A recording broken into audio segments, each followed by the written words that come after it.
Praise the Lord. இந்த September மாதத்தில் 24ஆம் தேதி ஆகிய இந்த புதன்கிழமையின் காலை வேளையில் தேவ சமூகத்தில் வந்திருக்கிற ஒவ்வொருவரையும் கர்த்தர் தாமே ஆசீர்வதிப்பாராக. இந்த நாளிலும் நம்ம தியானிக்கிற கர்த்தருடைய வார்த்தை நம்முடைய பரிசுத்த வேதாகமத்தில் ஆதி ஆகமத்தின் புஸ்தகம் 39ஆம் அதிகாரம் 5வது வசனம்.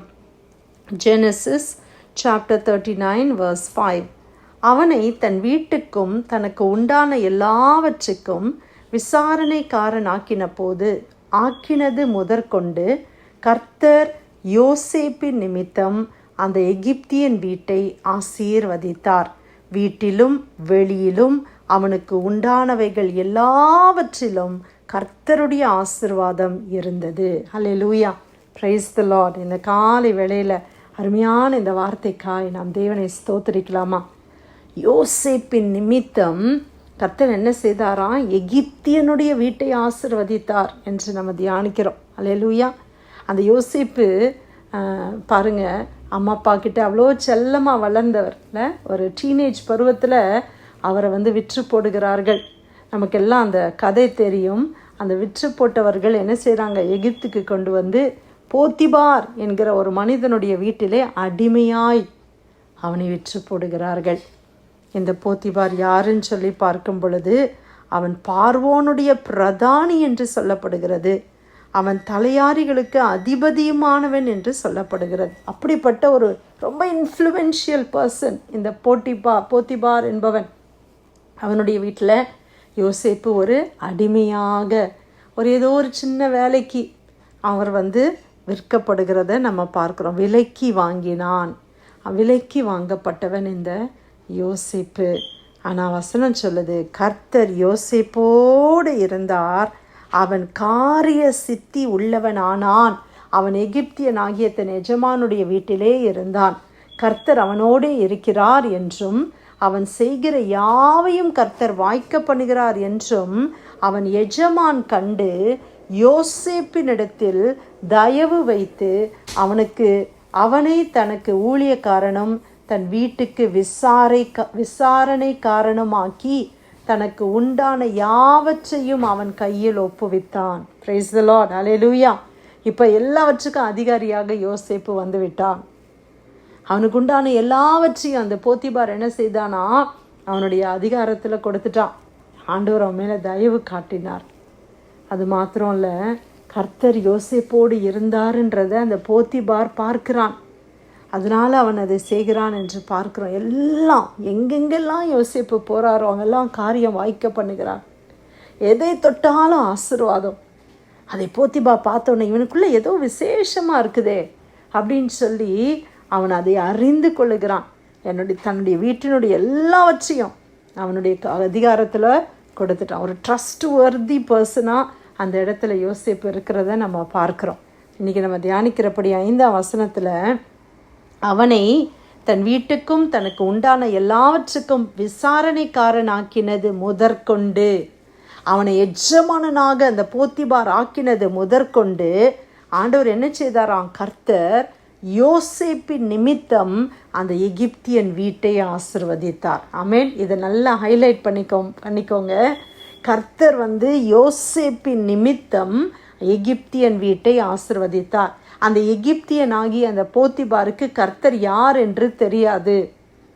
உண்மையான தேவன் யார்? இஸ்ரவேலின் தேவன், ஆபிரகாமின் தேவன், ஈசாக்கின் தேவன், யாக்கோபின் தேவன் யார் என்று அறியாத ஒரு மனிதன். கர்த்தருடைய ஜனத்துக்கு விரோதமாக கூட இருந்த அப்படிப்பட்ட நாட்கள். ஆனால் நம்ம பார்க்குறோம், அந்த யோசேப்பு அந்த இடத்துல இருந்ததுனால, அந்த யோசேப்பின் நிமித்தமாக கர்த்தர் அந்த எகிப்தியன் வீட்டை ஆசீர்வதித்தார். ஹல்லேலூயா. வீட்டை மட்டும் இல்லை, வீட்டிலும் வெளியிலும் அவனுக்கு உண்டானவைகள் எல்லாவற்றிலும் கர்த்தருடைய ஆசீர்வாதம் இருந்தது. யாருக்கு தெரியுமா? எகிப்தியனுக்கு பிரியமானவர்களே. அவன் வீட்டில் உள்ள காரியம், வெளியில் உள்ள external affairs, foreign affairs, internal affairs எல்லாவற்றிலையும் ஆண்டவருடைய ஆசீர்வாதம் இருந்துச்சான். இதுக்கெல்லாம் காரணம் யார் தெரியுமா? ஒரு மனிதன், யோசேப்பு. யோசேப்பின் நிமித்தம் அந்த இடத்துல ஒரு ஆசீர்வாதம். இன்னைக்கு நீங்களும் நானும் நம்ம யோசேப்பாக இருக்கிறோம். கர்த்தருடைய பிள்ளைகளாகிய நாம் தேவனுக்குள்ளே நம்ம பலனாக இருக்கும்போது, ஆண்டவருடைய வழியில் நம்ம நடக்கும்போது, நம்ம எந்த இடத்துல இருந்தாலும் அந்த இடம் ஆசீர்வதிக்கப்படும். ஹல்லேலூயா. நீங்கள் எந்த கம்பெனியில் வேலை பார்த்தாலும் அந்த கம்பெனி உங்கள் நிமித்தம் ஆசீர்வதிக்கப்படும். நாம் இருக்கிற தேசம், நாம் இருக்கிறது நிமித்தம் ஆசீர்வதிக்கப்படும். நம்ம இருக்கிற பட்டணம், நம்ம இருக்கிற தெருக்கள் நம் நிமித்தமாக ஆசீர்வதிக்கப்படும். ஹல்லேலூயா. அதை ஜனங்கள் பார்ப்பார்கள். நீங்கள் வேலை செய்கிற இடத்துல உங்கள் நிமித்தம் அந்த கம்பெனி எல்லாம் ஆசீர்வதிக்கப்படுகிறத அந்த கம்பெனி முதலாளி பார்ப்பான். இவங்களுக்குள்ளே ஏதோ விசேஷமாக இருக்குது அப்படின்றத அவங்க புரிஞ்சு கொள்வாங்களாம். அப்படிப்பட்ட யோசிப்பாக இருக்க கர்த்தர் நம்மளை அழைக்கிறார். ஹல்லேலூயா. எத்தனை பேர் விசுவாசிக்கிறீங்க? என் நிமித்தம்தான் என் பாஸுக்கு ஆசீர்வாதம், என் நிமித்தம்தான் என்னுடைய கம்பெனிக்கே ஆசீர்வாதம். ஆமாம் பிரியமானவர்களே, நம் நிமித்தம், யோசிப்பின் நிமித்தம் கர்த்தர் ஆசீர்வதித்தார் அல்லவா? அதே போல தான் நீங்கள் அந்த வீட்டில் இருக்கிறதுனால உங்கள் குடும்பம் ஆசீர்வதிக்கப்படுகிறது. ஜெபிக்கிற தேவ பிள்ளைகளாய் நாம் இருக்கிறபடினால் நம்ம குடும்பங்களுக்கு ஒரு பாதுகாப்பு, நம்ம குடும்பங்களுக்கு ஒரு ஆசீர்வாதம் கடந்து வருகிறது. இன்னும் குடும்பத்தில் எவ்வளோ பேர் ரட்சிக்கப்படாமல் இருக்கலாம். ஆனால் நீங்கள் மாத்திரம் ரட்சிக்கப்பட்டிருக்கிறீங்களா? தொடர்ந்து ஜெபிங்க, ஜெபத்தை விட்டுறாதீங்க.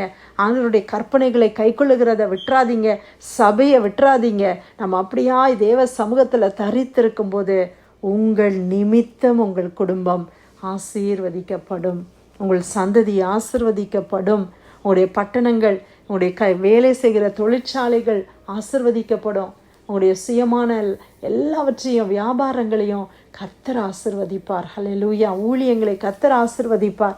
நம்ம ஒரு இடத்துல இருக்கிறதுனால அந்த இடம் ஆசீர்வாதமாக இருக்கும். ஆமேன்.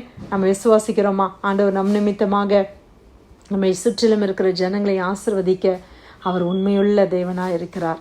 அப்படி யோசேப்பு பெருசாக என்ன பண்ணிட்டாரு? ஒரு சிறையில் ஒரு சிறைன்னு இல்லை, ஒரு ஸ்லேவ் மாதிரி வந்தவர் தான் இந்த யோசேப்பு. ஆனால் அந்த யோசேப்பு பாருங்கள், அவ்வளோ தேவனுக்கு உண்மையாக இருக்கிறத பார்க்குறோம். முறையிடலை, கம்ப்ளைண்ட் பண்ணலை. நான் எங்கள் அப்பா வீட்டில் எப்படி இருந்தேன், இன்றைக்கி இப்படி நான் கஷ்டப்படுறேனே அப்படிலாம் அவர் கம்ப்ளைண்ட் பண்ணல.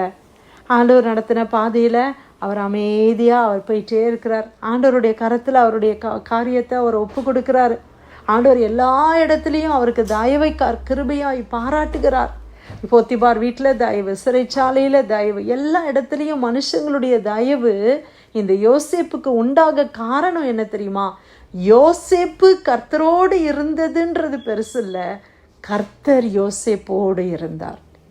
இன்னைக்கு நம்ம ஆண்டவரோடு இருக்கிறதுன்றது இல்லை, ஆண்டவர் என் கூட இருக்கிறாரா, கர்த்தர் நம்மோடு இருக்கிறாரா?